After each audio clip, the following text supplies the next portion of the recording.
جس طرح جو پی ڈی ایم کے لوگ ہیں وہ ہم آگے سنائیں گے بھی، وہ کہہ رہے ہیں کہ جی چونکہ آرمی چیف کی جو اپوائنٹمنٹ ہے اس کو متنازع بنانے کے لیے خان صاحب یہ سارا کچھ کر رہے ہیں، یہ ایک سیٹ اپ تھا انٹرویو، اس کے اوپر بھی بات ہوئی. تو آپ کو کیا سمجھ آئی آج خان صاحب سے ملاقات کرنے کے بعد، جو کل جو انہوں نے انٹرویو دیا اس کے اوپر؟ متنازع بنا رہے ہیں، کون کہہ رہی ہے؟ یہ خواجہ آصف صاحب نے یہ کہا ہے، انہوں نے یہ کہا ہے. اگر ہمارے پروڈیوسر صاحب اگر سنا سکیں خواجہ آصف صاحب نے کیا کہا جو ہے کل کے انٹرویو کے حوالے سے. بالکل ہمارا رائٹ ہے اور یہ رائٹ انشاءاللہ تعالی ہم ایکسرسائز کریں گے، وقت آنے پہ ایکسرسائز کریں گے. سینکٹری کو اس پوسٹ کو یا اس پروسیس کو یا اس انسٹیٹیوشن کی سینکٹری کو خدا کے لیے جو ہے اس کو سوائل نہ کریں. میں اپیل کرتا ہوں یہ نہ کریں اس طرح کی. ویسے جوئی صاحب ہمارے پاس اور بھی سارٹس ہیں پی ڈی ایم کے مختلف لیڈران کی طرف سے جنہوں نے کل انٹرویو کے اوپر بات کی، اگر آپ سننا چاہتے ہیں وہ بھی ہم سنا سکتے ہیں. کیا وہ چلیں بعد میں آپ کو سناتے ہیں. فی الحال آپ سے ہم سننا چاہیں گے کہ آپ نے جو خان صاحب سے آج ملاقات کی، آپ کو کیا سمجھ آئی خان صاحب کی؟ خان صاحب کیا کہہ رہے ہیں؟ ان کا تو سیدھی بات ہے، بالکل ریلیکس بیٹھے ہیں. وہ اس کی کلر کا وہ سوٹ پہنا ہوا تھا، اس کے اوپر میچنگ انہوں نے واسکٹ پہنی تھی. پرویز خٹک مل کے گئے، اسد کیسر گئے، کوئی امریکہ کا وفد، کوئی ادھر کا وفد، کوئی پاکستانیوں کا. تو مطلب he was full of his, یعنی مطلب ان میں جو ان کا جو ہوتی ہے نا. ویسے تو صاحب جب بھی ہم ان سے ملتے ہیں ماشاءاللہ وہ ہمیشہ ہی کانفیڈنس میں ہی نظر آتے ہیں. ہم تو 10-15 سال سے مل رہے ہیں نا. میں اس کی بنیاد پر کہہ رہا ہوں کہ آج ابھی چند منٹ پہلے جو میری میٹنگ ہوئی ہے میں اس کا بتا رہا ہوں کہ ان کو میں نہیں کسی جگہ پریشان یا انڈر پریشر یا کوئی ایسی نظر نہیں آئی چیز. وہ چاہتے کیا ہے، یہ کوٹ ان کوٹ ہے، وہ صرف اور صرف چاہتے ہیں کہ ملک، جو انہوں نے کل بھی انٹرویو میں کہا ہے اور وہ مسلسل جلسوں میں بھی کہہ رہے ہیں، وہ پرائیویٹ بھی کہہ رہے ہیں کہ ملک جو ہے وہ بدترین معاشی کرائسس میں دھنستا جا رہا ہے اور یہ دلدل کے اندر پھنس گیا. تو پھر اس کو نکالنے کے لیے جتنی قوت اور جتنی عوامل کی ضرورت ہوگی وہ واللہ عالم کیا ہو، ہمیں اس سے بچنا ہے. اور ملک میں اقتصادی صورتحال ٹھیک نہیں ہو سکتی، معیشت جو ہے، اکانومی جو ہے وہ قتل ٹھیک نہیں ہو سکتی. اگر ملک میں اکنامک اسٹیبلٹی لانی ہے تو پولیٹیکل اسٹیبلٹی فرسٹ ہے، اور اس کا ایک ہی راستہ ہے.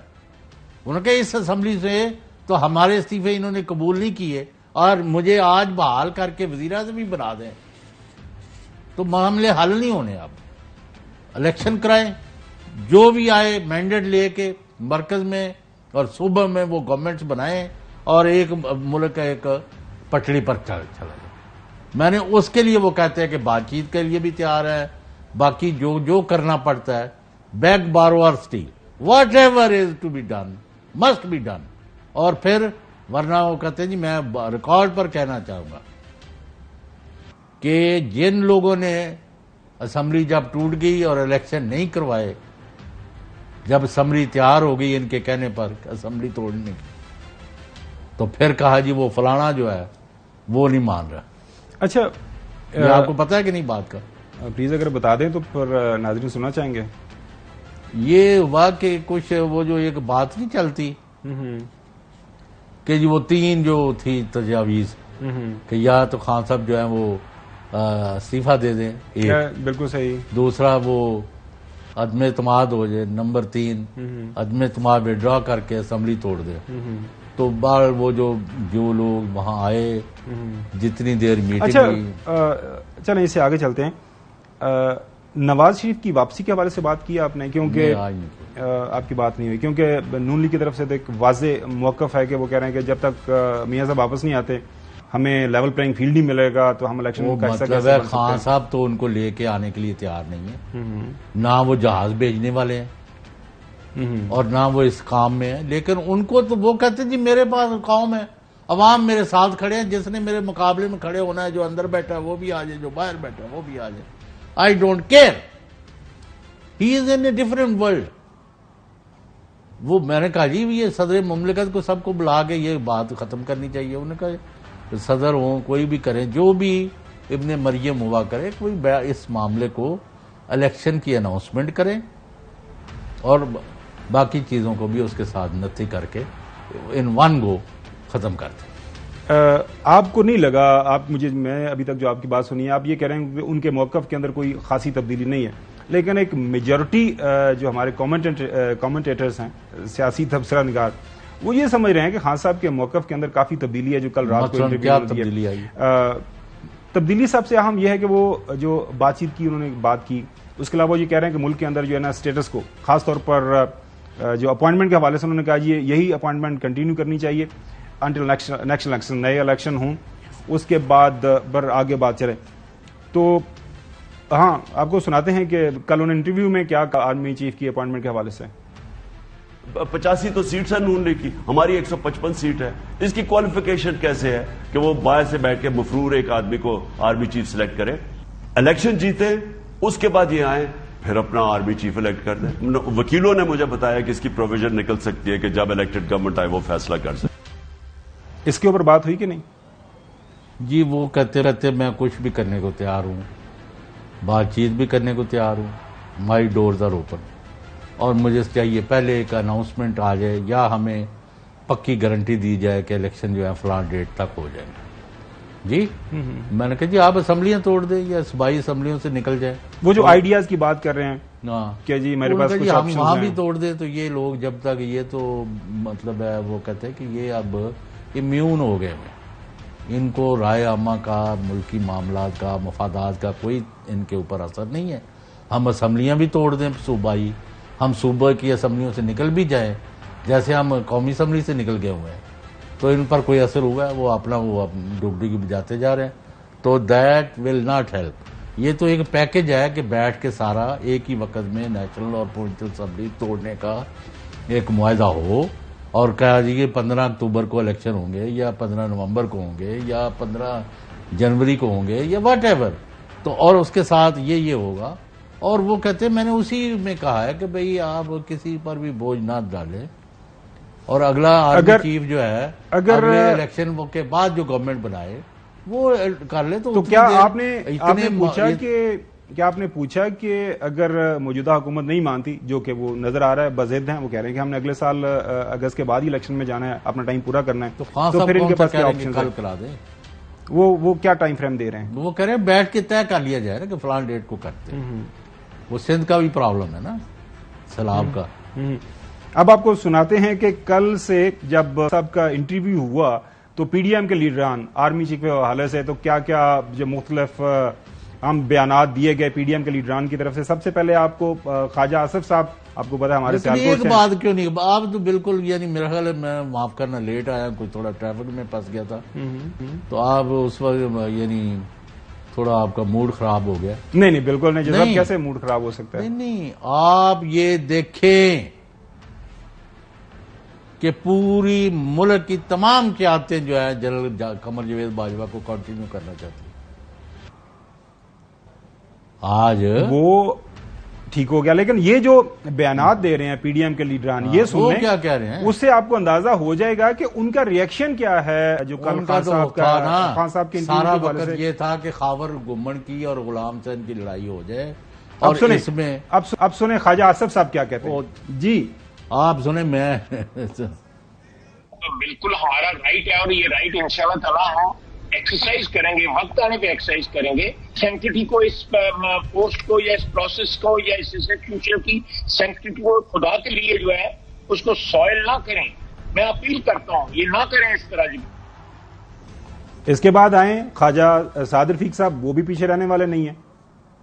اس کے پوری پارٹی جو ہے وہ سوشل میڈیا پہ اس نے ادارے کو ٹارگٹ کیا ہوا ہے۔ کل اس نے ایک اور بات کی ہے، تو بنیادی طور پہ عمران خان بیج والو ٹائپ آدمی ہے، وہ دانا پھینکتا ہے۔ قمر زمان قائرہ صاحب، آپ کو پتا ہے وہ پیپلز پارٹی کے زعماء میں ان کا شمار ہوتا ہے، تو ان کا بھی کچھ خیال ہے کل کے انٹرویو کے حوالے سے، وہ بھی آپ کو سناتے ہیں۔ آرمی چیف کو ایکسٹینشن شہباز شریف صاحب دیں گے اور وہ اپنے اتحادیوں سے مشورے سے دیں گے۔ کل یہ کہہ رہے تھے کہ جی آصف زرداری اور میاں نواز شریف کا مشاورت سے ہونے والا فیصلہ درست نہیں ہوگا۔ آج کیسے ہو جائے گا؟ نئے آرمی چیف کی تقرری کے بعد الیکشن ہو جائیں گے اپنے وقت پہ انشاءاللہ، بالکل الیکشن جب ٹائم آئے گا اس پہ جائیں گے۔ اب خان صاحب کے مطالبے میں نے پہلے گزارش کی کہ ان کے مطالبوں کی کوئی حد نہیں ہے۔ ویسے جوئی صاحب یہ تو بڑی اچھی بات ہے، اس کا مطلب یہ ہے کہ پی ڈی ایم کی قیادت اور کل خان صاحب اب سارے ایک پیج پہ آ گئے ہیں، تو میرے خیال میں بسم اللہ کر کے پھر الیکشن کی طرف آگے بڑھنا چاہیے. اب یہ جو بڑھنا ہے، یہ الیکشن کی طرف بڑھیں گے ملک. آپ دیکھیں یہ متحمل نہیں ہو سکتا ملک کسی قسم کی محاذرائی، تصادم کی، خون ریزی کی. میں نے آپ کو پہلے بھی کہا جب 2 لاکھ خواتین اور بچے جو ہے آگے پنڈی سے اسلام آباد کی مارچ کریں گے تو کس مائی کے لال میں ہمت ہے کہ ان کو توڑ سکے؟ طاقت کے زور پر توڑ سکتا ہے کوئی کوشش کرے گا. چھوٹے چھوٹے شیرخوار بچے لے کے آ جاتی ہیں مائیں، 1 مہینے کا بچہ اٹھایا ہوا ہے، 6 مہینے کا اٹھایا ہوا ہے، اور وہ جلوس اور جلسے میں بیٹھے ہوئے ہیں اور کئی گھنٹے بیٹھی ہوئی ہیں. یعنی وہ فیض آباد سے اس طرف جا رہی ہیں، کون روکے گا؟ ہلکے خدا کے سامنے تو بند نہیں باندھا جا سکتا. یہ خواتین اور بچوں کا کیا سر، خواتین ہوں مرد ہوں انسان ہیں، پاکستانی چلو یار آپ کا سب کو اگرچہ مردوں کا تو چلو کہہ رہے ہو کہ جی وہ مردانہ وار مقابلہ کر رہے تھے جی تو بڑی خوفناک صورتحال ہے، اس سے بچیں. اچھا، کل خان صاحب نے اپنے انٹرویو میں ایک یہ میرے خیال میں ایک اچھی بات کی جس کو لے کے مختلف جو ہمارے اگین مبصرین ہیں وہ یہ کہہ رہے تھے خان صاحب کی لڑائی ہوگی، خان صاحب اب عدلیہ کے ساتھ بھی لڑنے جا رہے ہیں. خان صاحب نے کل اپنے انٹرویو میں یہ کہا کہ اگر مجھے اس دن کورٹ میں بولنے کی اجازت دے دی جاتی تو شاید ہم یہ اسی دن مسئلہ حل ہو جاتا. آپ کو سناتے ہیں کہ خان صاحب نے کیا کہا. اصل میں تو جواب میں معافی مانگنے کا طریقہ ہے نا. میں نے کہا میں ریگریٹ کرتا ہوں، کوئی چیز بری لگی ہے تو میں واپس لے لیتا ہوں. اور جب مجھے پتا چلا کہ وہ اس سے زیادہ آگے جانا چاہتے ہیں تو اصل میں نے ان کو کہا بات کرنا چاہتا ہوں. مجھے موقع ملتا تو میں شاید وہ کہہ دیتا جو وہ چاہتے تھے. انہوں نے مجھے موقع بات کرنے کا نہیں دیا. میں عدالتوں کی عزت کرتا ہوں ہمیشہ کی. میں جیل میں گیا آزاد عدالتوں کے لیے، واحد پولیٹیکل لیڈر تھا جس کو انہوں نے جنرل مشرف نے جیل میں ڈالا. میرے خیال میں جو صاحب یہ جو ساری ہم نے بات چیت سنی ہے، انٹرویو سنا ہے، آپ کی آج جو ملاقات ہوئی ہے، جو پی ڈی ایم کے لوگوں کے جو بیانات آپ کو ہم نے سنائے ہیں، دیکھیں واحد حل تو الیکشن ہی ہے. اس کے علاوہ ملک کے اندر جو ہے سیاسی استحکام خاور گمن پیدا نہیں ہو سکتا. خان صاحب کا یہ خیال ہے، میں بار بار کہہ رہا ہوں آپ کو، آپ بھی نوٹ کر لیں. عمران خان یہ سمجھتے ہیں کہ پی ٹی آئی اور پاکستان کے عوام جو پوری دنیا میں پھیلے ہوئے ہیں، انہوں نے جس طاقت کا، جس مضبوطی کا، جس کنوکشن کا اور جس عزم اور ارادے کا اظہار کیا ہے، نہ موسم دیکھا ہے، نہ گرمی، نہ سردی، نہ شدت، نہ کمی، نہ بیشی، نہ ڈنڈے، نہ گاڑیاں، نہ گولیاں، نہ کوئی. ان کے سامنے کوئی نہیں ٹھہر سکتا. ان کا یہ ویو ہے. میرا خیال جو یہ ہے کہ اور یہ جب جلدی اگر الیکشن نہ اناؤنس ہوئے، یہ پہلے تو لوگ فلڈ کے مارے ہوئے ہیں، ملک تباہ ہو گیا. آپ کو پتہ ہے سبزی کتنے کے بک رہی ہے اب، اور آٹا کدھر چلا گیا، اور کئی چیزیں دستیاب نہیں ہیں. ابھی تو پورا پتہ بھی نہیں ہے کہ کتنا علاقہ ڈوبا ہوا ہے. چلو صاحب دیکھیں، خان صاحب نے جو کل انٹرویو کیا ایک واضح انہوں نے ایک فریم ورک دیا، واضح ایک انہوں نے وے فارورڈ دیا، لیکن مسئلہ وہیں پہ آ جاتا ہے کہ اس وقت جو حکومت موجود ہے کیا وہ اس بات پہ راضی ہوگی؟ کیا وہ خان صاحب کے جو مطالبات ہیں ان کو سامنے رکھتے ہوئے راضی ہوں گے؟ گورنمنٹ کے راضی یا نہ راضی کو کون مان؟ میں آپ کو خبر دیتا چلوں کہ میرے پاس جو اطلاعات ہیں، اب پی ڈی ایم کے جو لوگ ہیں، پی ڈی ایم کے رینکس کے اندر اس وقت کافی پریشانی ہے. خاص طور پر جو کل کا انٹرویو خان صاحب کا ہے وہ اس کے بعد سے پریشانی کیا ہے کہ خان صاحب نے سارے معاملات کھول کے رکھ دیے. یہ ہوتا ہے نا کہ ٹیبل کے اوپر اپنے سارے کارڈز رکھ دیے کہ آپ جو بھی کرنا چاہتے ہیں ملک کے اندر، جو بھی آپ نے فیصلے ان کی جو لڑائی کرانی تھی نا تو آپ نے، وہ ان کا سارا وہ آپ فیصلے کریں، پٹ ہو گیا. فیصلے کریں اور عوام کے پاس چلے جائیں، عوام کے پاس جا کے پوچھ لیں کہ عوام کیا چاہتے ہیں. تو میرے خیال میں اب تو آئی ایم ایف کی رپورٹ ہو، باقی جو انٹرنیشنل میڈیا سے آپ کو تبصرے تجزیے مل رہے ہیں وہ یہی ہے کہ پاکستان میں جب تک سیاسی استحکام پیدا نہیں ہوگا، ملک کا جو ہے جو معاشی اس وقت جو ملک کو معاشی چیلنجز جن کا سامنا ہے وہ آپ کامیابی سے ان کو حل نہیں کر پائیں گے. امید یہی ہے اور ہم امید کرتے ہیں کہ ہمارے پی ڈی ایم کے لیڈران بھی جو ہے خان صاحب کی یہ جو ایک اوپن آفر ہے، ایک اولو برانچ جسے آپ کہہ سکتے ہیں، اس کے اوپر اچھا ریئیکشن دیں گے. بریک کے بعد ہم آپ کو بتائیں گے کہ جو ہمارے چیلنجز ہیں اور اس وقت ہم کہاں پہ کھڑے ہیں اور آنے والے دن کے اندر ہمیں کن مسائل کا سامنا ہو سکتا ہے. Welcome back. ناظرین آپ کو بتاتے ہیں کہ اس وقت پاکستان کے اندر جو معاشی صورتحال ہے وہ کیا ہے. اس وقت پاکستان کا جو ٹوٹل قرضہ ہے وہ 56,000 سے زیادہ ہے. بیرونی قرضہ جس میں 24,000 سے زیادہ ہے, اندرونی قرضہ 32,000 ہے. مالی سال 2022 کے دوران جو واجب الادا جو ہمارے قرضہ تھا مختلف, جس میں آئی ایم ایف کی ساتھ بھی شامل تھی, اس میں پرنسپل اگر انٹرسٹ بھی شامل کریں وہ 5,548 ارب روپے تھا. یہ سارے ارب روپے ہیں جو میں نے ابھی پہلے آپ کو بتایا. پاکستان کی جو موجودہ فورن ایکسچینج ذخائر ہیں وہ 14 ارب ڈالر کے سے تھوڑے سے زیادہ ہیں. اوورسیز پاکستانی سے ہمیں پیسے مل رہے ہیں جنہوں نے 2.7 ارب ڈالر جمع کروائے 2022 میں. 5 سپٹمبر تک جو روشن ڈیجیٹل اکاؤنٹ ہے اس میں ہمیں 5 ارب ڈالر سے زائد رقم اس وقت مل چکی ہوئی ہے. یہ ہے ہمارا اس وقت جو اگر آپ ہماری معیشت ہے اس کی یہ صورتحال ہے. ہماری جو موجودہ سیلاب آئے ہیں پاکستان میں, اس حوالے سے جو انٹرنیشنل میڈیا اس وقت جو رپورٹ کر رہا ہے, خاص طور پر نیو یارک ٹائم یہ کیا کہتا ہے؟ نیو یارک ٹائم یہ کہتا ہے کہ اس وقت سیلاب کی جو تباہ کاری ہیں اس کی وجہ سے لاکھوں لوگ بے گھر ہیں. اسی کے ساتھ ساتھ ملک کی جو آدھی سے زیادہ جو کاٹن کی فصل ہے وہ تباہ ہو چکی ہوئی ہے. سندھ میں صرف ناظرین 80% رقبے پر کاشت کردہ جو کاٹن ہے, چاول, پیاز اور ٹماٹر, تمام فصلیں تباہ ہو چکی ہوئی ہیں. سیلاب زدہ علاقوں میں اب گندم کو کاشت کرنا, آنے والے دنوں کے اندر ظاہر ہے گندم کو کاشت کیا جانا ہے. کل خان صاحب نے بھی یہ بات کی اپنے انٹرویو کے دوران کہ اصل جو امپیکٹ ہے موجودہ جو سیلاب ہے اس کا ہماری جو فوڈ سیکیورٹی پہ آنے والے جو ہے مہینوں کے اندر آپ کو نظر آئے گا. اس کے لیے کیا کرنا ہے, یہ نیو یارک ٹائم کے اندر یہ سٹوریز چھپی ہیں, الجزیرہ کے اندر یہ سٹوریز چھپی ہیں, اسی کے ساتھ ساتھ بلومبرگ کے اندر بھی یہ ساری جو پاکستان کے اس وقت سیلابی حالات کے حوالے سے جو ہے بلومبرگ یہ کیا کہہ رہا ہے کہ پاکستان میں اس وقت 10 ارب ڈالر کا نقصان ہوا ہے. اور یوکرین جنگ کی وجہ سے بھی پاکستان کو جو خوراک کی سپلائی کے مسائل وہ بھی ہمارے سامنے ہیں. اب انٹرنیشنل لیول کے اوپر جو آئل پرائسز ہیں وہ بھی آپ کے سامنے ہیں اور خوراک کی قیمتیں وہ بھی بڑھ رہی ہیں. تو پاکستان کے اندر اس وقت کمائی کا تو کوئی رستہ نہیں ہے. ہمارے پاس ظاہر ہے آپ کرنٹ اکاؤنٹ ڈیفیسٹ دیکھ لیں, پاکستان کا ٹریڈ جو ہے ڈیفیسٹ دیکھ لیں, وہ بھی دن بدن بڑھ رہے ہیں.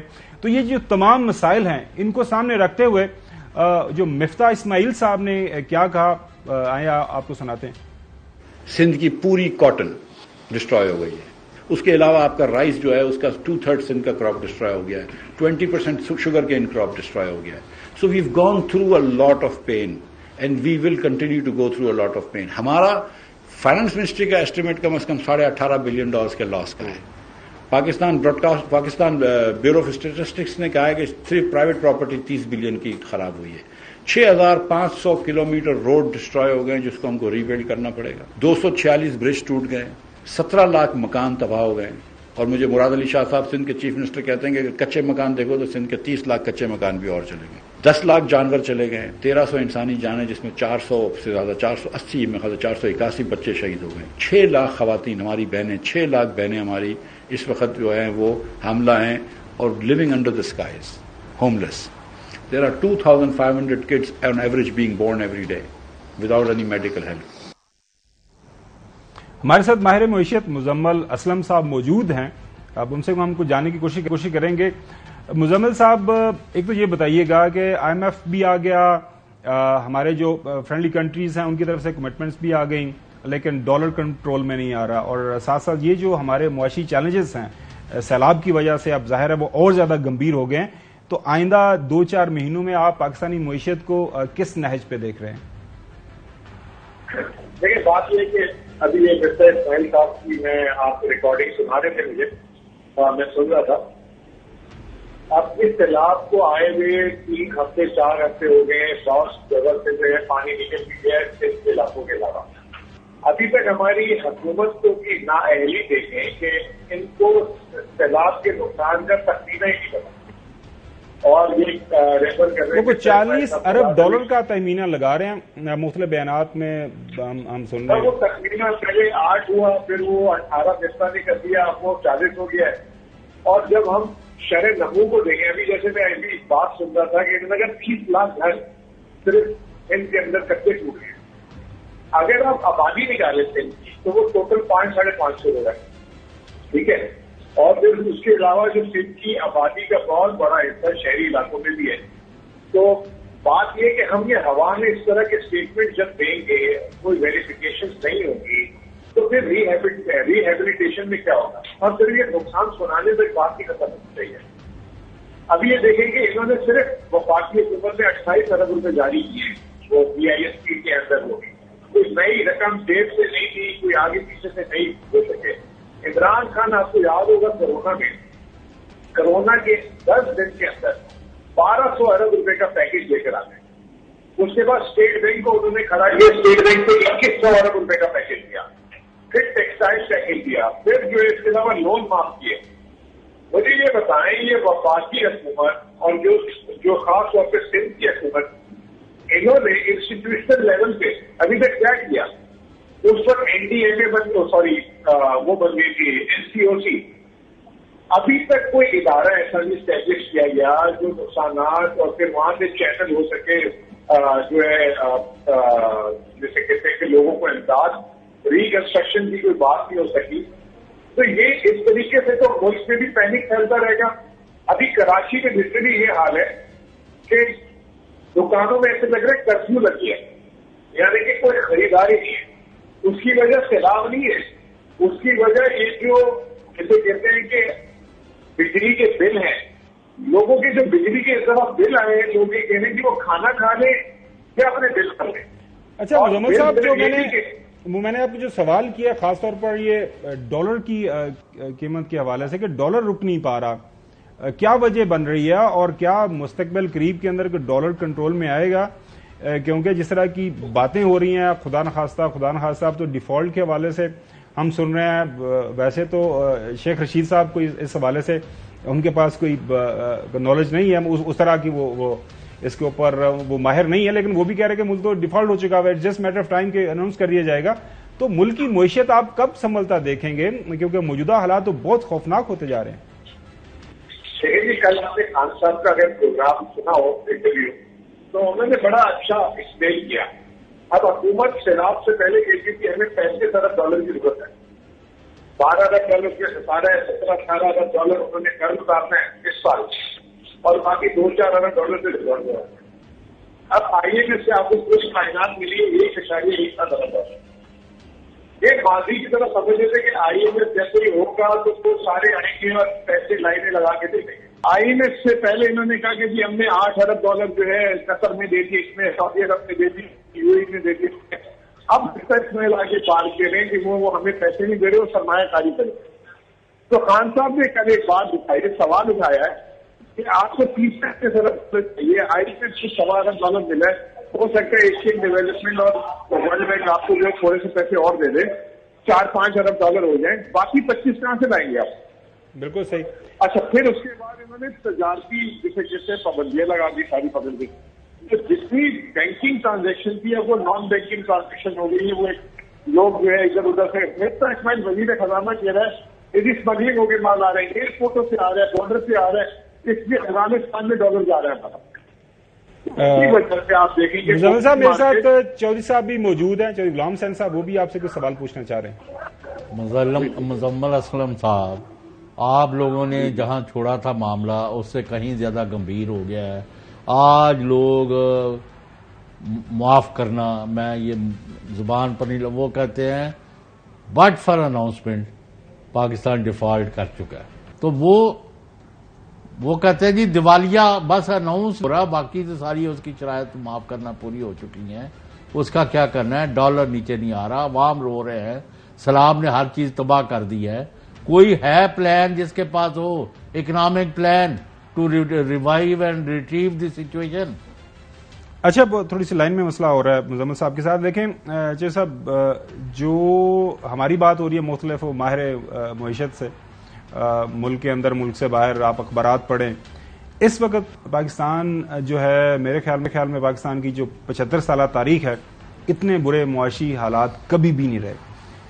یہ جو بات ہو رہی ہے نا کہ IMF سے آپ کی ڈیل بھی ہو گئی، IMF کے پیسے بھی آگے، آپ کے دوست ممالک نے بھی، تو وہ کیا ہوا کیا پھر اس کے پیسے آنے کے باوجود اب مسئلہ نہ ڈالر نیچے آ رہا ہے، نہ سچویشن اریسٹ ہو رہی ہے۔ مسئلہ یہ ہے کہ ملک کے اندر اس وقت جو حکومت موجود ہے، اب وہاں پہ 2 وزیر خزانہ ہیں، ایک سے زیادہ وہاں پہ پرائم منسٹر صاحب بیٹھے ہیں, مختلف جگہوں سے حکم احکام ہو رہے ہیں, یہ کریں یہ کریں یہ کریں, لہٰذا کوئی سمت نہیں ہے. مزمل اسلم صاحب ہمارے ساتھ دوبارہ واپس آ گئے. جی صاحب, اگر آپ نے سوال سن لیا چودھری غلام حسین صاحب کا کہ اب ہوگا کیا ملک کے اندر. دیکھیں, بات یہ ہے کہ جو آپ بات کر رہے ہیں دیوالیے کی, تو وہ تو نظر آ رہا ہے نا کہ اس وقت جو ہم نے پے کرنا ہے اور جو ہمارے پاس وسائل ہیں اس حساب سے تو ہم جسے کہتے ہیں کہ ہاتھ کھڑے کرنا شروع کر دیے. اور اس کی جو سب سے بڑی انڈیکیشن ہوتی ہے عالمی مارکیٹ میں جو بانڈ مارکیٹ ہے, جو ایک سال ابھی اسی سال فروری میں حکومت نے جو عمران خان کی 9% پہ $1 ارب کا قرضہ لیا تھا, اب وہی جو چیز ہے 40% سے 50% ہو گیا, یعنی کہ 40% 50% پہ بھی کوئی خریدنے کے لیے تیار نہیں, نقصان کرنے کے بعد. تو میں اس کی مثال, ابھی مفتا اسماعیل اور یہ حکومت بار بار کہتے ہیں کہ جی ہم نے دیوالیے سے بچا لیا, تو مجھ سے لوگ پوچھتے کہ یہ کیا مطلب ہے اس کا. تو میں نے انہیں یہ بولا کہ ایک اچھا بھلا آدمی تھا, اس کے صرف سر میں درد تھا, تو وہ نہ چلا گیا ہسپتال, وہاں وہ کسی چڑھ گیا ہاتھ اناڑی ڈاکٹر کے, تو وہ اناڑی ڈاکٹر نے اس کو لگا دیا غلط ٹیکا, اس سے جو ہے اس کی جان کو ہو گیا خطرہ. جیسے اس کی جان کو خطرہ ہوا, انہوں نے کچھ سینئر ڈاکٹروں کو بلایا, انہوں نے ایمرجنسی میں اس کے ٹریٹمنٹ کیا, کچھ اس کی جو ہے نا سرجری ورجری کی, اور اس کے بعد کہا کہ اب جان خطرے سے باہر آ گئی ہے. تو یہی ہوا ہے ہماری معیشت کے ساتھ. فروری مارچ میں جو ہے ہلکا پھلکا سر درد کر رہا تھا عالمی مارکیٹ میں یوکرین وار کی وجہ سے, اس کے بعد یہ اناڑیوں کے پاس حکومت آ گئی, انہوں نے جو ہے غلط فیصلے لیے, غلط طریقہ کار استعمال کیے, عالمی مارکیٹ میں جو ہے جا کے انہوں نے پاکستان کی معیشت کی اتنی بری شکل دکھائی کہ لوگوں نے پیسے دینے چھوڑ دیے ان کو. اب وہی کام فلڈ میں بھی کر رہے ہیں, کوئی اسسمنٹ نہیں ہے, کوئی صحیح طریقے سے بات نہیں ہو رہی, اوپر سے ہیلی کاپٹروں سے دورہ کروا دیتے ہیں, کوئی انسٹیٹیوشنلائز چیز کریں, پھر اس کے بعد آپ اس پیسے کو صحیح طرح سے چینل کریں. اب آپ دیکھیں $40 ارب, ادھر ہمارے ملک میں خزانہ اس وقت جو ہے $8.5 ارب ہے. تو آپ کو کوئی کون پیسے دے گا؟ مجھے ایک بات بتائیں نا, کہ جس کو نظر آئے گا میں ان کو ادھار دوں گا تو یہ مل رہی نہیں واپس. تو یہ وجہ ہے کہ ہم جو ہے اپنی جو ہے قرضہ جات اور اس میں جو ہے برے طریقے سے پھنس چکے ہیں, اور وہی چیز ہم دیکھ رہے ہیں اوپن مارکیٹ. وے آؤٹ کیا ہے, آپ کیا سجیسٹ کرتے ہیں سر؟ وے آؤٹ سمپل سا یہ ہے کہ کریڈیبلٹی ایشو آ رہا ہے ان کو, جو ابھی جو کہہ رہے ہیں کہ ہم نے $8 ارب کی قطر ان سے لی تھی, وہ بھی پیسے نہیں آئے, ٹھیک ہے نا. تو کریڈیبلٹی ایشو ہے, اللہ تعالیٰ نے امتحان میں اس وقت ڈالا ہوا ہے. اب جو خان صاحب نے کل ایک بات بولی ہے کہ ہمیں جو ریسکیو کرنا ہے, ہمیں باہر سے نہیں اندر سے ہی ریسکیو ہونا ہے, اور ہمیں اپنے جیسے 8 آج لگا دیے انہوں نے مشیر واپس سے. اگر آپ اس طرح کی میسیجز دیں گے تو آپ پہ کون ٹرسٹ کرے گا؟ آپ کو کوئی بیل آؤٹ ہی نہیں کرے گا. آج کیا کر دیا؟ بہت شکریہ مزمل صاحب, آج بڑا زبردست کام کیا انہوں نے, کہ آخری دن ہے نا, تو وہ جتنے بھی لوگ جس چیز کو جو ہے عہدہ چاہیے 8 مشیر اور لگا دیے ہیں محترم شہباز شریف صاحب نے. اور یہ وہ پی ڈی ایم تھی, یہ وہ لوگ تھے ہر موقع کے اوپر عمران خان کو یہ کرٹیسائز کرتے تھے, عمران خان دیکھیں اتنی بڑی کابینہ بنا لے, جناب اعلیٰ آپ کا پورا اختیار ہے, یہ مشیر اور وزیر کام تو ضرور کریں, اور یہ حکومت جو ہے یہ $, نیچے لے آئیں گے, یہ مہنگائی نیچے لگ تو ایسے ہی رہے کہ نمبر آف شراب کا پانی نیچے اتر جائے گا, اور یہ پانی میں لگ اسی طرح رہے گا جو صاحب کہ یہ جو نمبر آف جو مشیران ہیں نا وہ بڑھا کے وہ ان کو بٹھا دیں گے, میرے خیال میں ان کو مشیروں کو بٹھا دیں گے روپے کے اوپر, روپے کا وزن بھاری ہو جائے, ادروائز تو ایسے کوئی نہیں لگ رہا کہ روپے کی قیمت بڑھے گی. جو ہے نا, معاف کرنا, آپ ایک گاؤں میں بیٹھے ہوئے حکیم جو اپنی پڑیا سے یا اپنی جڑی بوٹیوں سے کوئی علاج کر رہا ہے, اس سے کینسر کا علاج کرانا چاہتے ہیں, یہ پاسبل ہی نہیں ہے. یہ اس میں مکینیکل ڈیفیکٹ ہے, یعنی اس کے مینوفیکچرنگ ڈیفیکٹ جب تک صحیح نہیں ہوں گے, آپ کو وہ لوگ لائیں گے جن کے وہاں پہ ایجنڈا کلیئر ہو. جو انہوں نے انہوں نے امپورٹ کام کی ہے, نہیں کی. انہوں نے ایکسپورٹ بڑھائی ہے, نہیں بڑھائی. انہوں نے باہر سے کوئی انویسٹمنٹ لے کے آئے, نہیں لائے. جی وہ ایک دن اعلان کرتے ہیں امپورٹ ہم نے روک دیا, اگلے دن اعلان کرتے ہیں نہیں یہ چیزیں بڑے ضروری ہیں, ہم نے امپورٹ کھول دیا. آپ ان کو بلائیں نا, ان کے 2-3 بندوں کو. اب کیا کریں, ہم سے وہ بات نہیں کرتے, وہ کہہ رہے ہیں کہ ہم نے آپ سے بات نہیں کر رہی. لیکن ابھی بریک لیتے ہیں, بریک کے بعد بتائیں گے کہ کہہ رہے ہیں کہ ہم نے اپنی جو موجودہ مدت ہے اس کو بھی بڑھانا ہے, اور اس کے لیے وہ کوئی سوچ بچار کر رہے ہیں. اور خدا سے واسطے نہ کوئی جان چڑھا دو یار. بریک کے بعد آپ کو بتاتے ہیں کہ وہ سوچ کیا رہے ہیں. چودھری صاحب کل ہم نے بات کی تھی، آپ کو یاد ہوگا کہ فضل الرحمان صاحب نے کل ایک بیان دیا تھا، وہ بیان میں یہ کہتے ہیں کہ ایکسٹینشن دینے والی پارلیمنٹ کو توسیع کیوں نہیں مل سکتی، اور ساتھ میں یہ بھی کہہ رہے ہیں کہ اس ایشو کے اوپر ہم بات چیت ہو رہی ہے، اور انہوں نے اشارہ دے دیا ہے کہ اگر ہمیں موجودہ پارلیمان کی مدت بڑھانا پڑی تو وہ ہم بڑھائیں گے۔ اس حوالے سے جو آئین پاکستان یہ کہتا ہے، آرٹیکل 232 ہے کہ اگر صدر پاکستان مطمئن ہوں، وہ یہ سمجھتے ہوں کہ ملک کے کسی بھی حصے کے اندر حالات ایسے ہیں کہ وہاں پہ جو ہے ایمرجنسی لگائی جا سکتی ہے، کسی صوبے کے اندر تو وہ لگا سکتے ہیں، لیکن اس کی شرط یہ ہے کہ موجودہ وہ اسمبلی ہے اس صوبے کی، وہ اس کے اوپر ایک قرارداد جو ہے پاس کرے، میجورٹی وہاں سے۔ ظاہر ہے پنجاب اور کے پی میں تو ایسا نہیں ہو سکتا۔ یہ جو ہے یہ تو ایمرجنسی ہے نا، ایمرجنسی وہ یہی ایک واحد طریقہ ہے جس کے ذریعے اور آرٹیکل ہے، اگر وہ نکل گیا ہوا ایک آرٹیکل ہے باقاعدہ کہ may extend National Assembly through a resolution may extend, اس کے لیے اکنامک ایمرجنسی اور یہ دوسری ایمرجنسی۔ اچھا وہ نہیں مے ایکسٹینڈ ہے، لیکن وہی میں کہہ رہا ہوں کہ اس طرح کے خیالات پی ڈی ایم کی جو قیادت ہے، خاص طور پر ظاہر ہے مولانا فضل الرحمان صاحب پریزیڈنٹ ہیں پی ڈی ایم کے، اگر وہ یہ بات کر رہے ہیں اس کا مطلب یہ ہے کہ پی ڈی ایم کے اندر کسی نہ کسی جگہ کے اوپر کسی ان کی بیٹھک، کسی میٹنگ کے اندر یہ بات زیر غور تو آئی ہوگی۔ نہیں تو وہ اگر 2-2.5 سال ان کو ویسے ہی مل جائے، وہ کیسے الیکشن جیتے بغیر؟ وہ کیسے الیکشن یہی نا، 1 سال یہ اور 1 سال اور 6 مہینے اور بھی بڑھ سکتی ہیں۔ ہاں بالکل 6 مہینے بڑھ سکتے ہیں۔ تو اس طرح یار یہ کام نہیں ہونا، یہ آپ چھوڑ دیں، یہ ملک کے ساتھ آپ کھیڈا نہ کھیڈو۔ شاہ خاور صاحب ہمارے ساتھ موجود ہیں۔ شاہ صاحب ایک تو آپ میرے نیم سیک بھی ہیں، یہ بتائیے گا کہ یہ جو مولانا فضل الرحمان صاحب نے یہ بیان دیا ہے، پی ڈی ایم کے پریزیڈنٹ ہے، ظاہر ہے ان کے بیان کو ہم کافی سیریس لیتے ہیں، ویسے بھی ان کے بیانات کو ہم بہت سیریس لیتے ہیں، تو یہ جو انہوں نے ایک حوالہ دیا ہے کہ ملک کے اندر جو موجودہ پارلیمان ہے اس کی مدت کو بڑھایا جا سکتا ہے، تو آئینی طور پر جو کون سے آرٹیکلز ہیں جن کے ذریعے یہ آپشن لے سکتی ہے موجودہ حکومت؟ جی دیکھیں، اس میں تو ایک چیپٹر ہے پروکلمیشن آف ایمرجنسی کا آئین پاکستان میں، وہ آرٹیکل 232 میں جو ہے اس کا ذکر ہے، جی بالکل، جس میں یہ بالکل درج جب ملک میں کوئی ایسی صورتحال ہو، اور خاص طور پہ کسی صوبے میں ایسی صورتحال ہو جہاں پہ کہ وہاں کا انٹرنل کنٹرول وہ صوبے کے کنٹرول سے باہر ہو جائے، یا کوئی ایکسٹرنل یا انٹرنل ایگریشن ہو جائے، یا کوئی ملک پہ خدا نخواستہ حملہ ہو جائے، یا انٹرنلی اتنی ڈسٹربنسز ہے، اور اس پہ پھر صوبائی اسمبلی جو ہے جہاں پہ ایمرجنسی لگنی ہے وہاں پہ اس کی ایک قرارداد آ جائے جو یہ متفقہ طور پہ قرارداد منظور کر لے کہ صوبے میں جو ہے وہ ایمرجنسی پروکلیم کر دی جائے، تو اس پہ پھر جو ہے پریزیڈنٹ آف پاکستان جو ہے وہ ایک ایمرجنسی ڈکلیئر کر سکتا ہے کہ اتنے عرصے کے لیے ایمرجنسی امپوز ہو گئی ہے۔ دوسری صورت یہ ہوتی ہے کہ اگر صدر یہ کام از خود کرتے ہیں اپنے طور پہ، تو وہ پروکلمیشن آف ایمرجنسی کے 10 دن کے اندر ان کو پارلیمنٹ کے جوائنٹ ہاؤس میں وہ پروکلمیشن پیش کرنا ہوتا ہے، اور اگر وہ پروکلمیشن جوائنٹ ہاؤس اگر اس کو ڈکلائن کر دے تو وہ ایمرجنسی ختم ہو جاتی ہے، ادروائز پھر وہ بھی ہو جاتی ہے۔ تو اب اس میں جو اس کی سب آرٹیکل 6 ہے وہ یہ کہتی ہے کہ جب ملک میں یا کسی ایک صوبے میں ایمرجنسی کا پروکلمیشن جو ہے وہ ایگزسٹ کر رہا ہو، تو پھر جو پارلیمنٹ ہے، قومی اسمبلی اور سینٹ، وہ ایک قانون سازی کر کے اسمبلی کی مدت جو ہے وہ 1 سال کے لیے بڑھا سکتی ہے۔ لیکن اس میں دوسرا یہ بھی ہے کہ جب پروکلمیشن آف ایمرجنسی جب وہ اس کا اثر ختم ہو جائے گا یا اس کی ویلیڈیٹی ختم ہو جائے گی، تو وہ مدت پھر 6 ماہ سے زیادہ اسمبلی کی نیشنل اسمبلی ٹوٹل وہ 1.5 سال تک اس کو کھینچ سکتے ہیں۔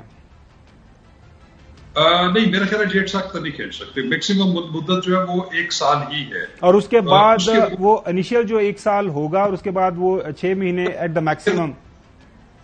اگر اس سال کے دوران اگر ایمرجنسی لفٹ ہو جاتی ہے تو پھر وہ لفٹ ہونے کے 6 مہینے تک تو ایکسٹینڈ رہ سکتی ہے نیشنل اسمبلی۔ شاہ خاور صاحب، اگر وفاقی حکومت اس طرح کی پروپوزل دیتی ہے تو کیا پریزیڈنٹ باؤنڈ ہے ایسی سمری کے اوپر عمل کرنے کے لیے؟ دیکھیں، میں نے جیسے بتایا کہ 332 تو ایک پرووائڈ کرتا ہے کہ جو پریزیڈنٹ اگر یہ از خود پروکلیمیشن ایشو کرے تو وہ تو پھر joint house of the parliament نے ود ان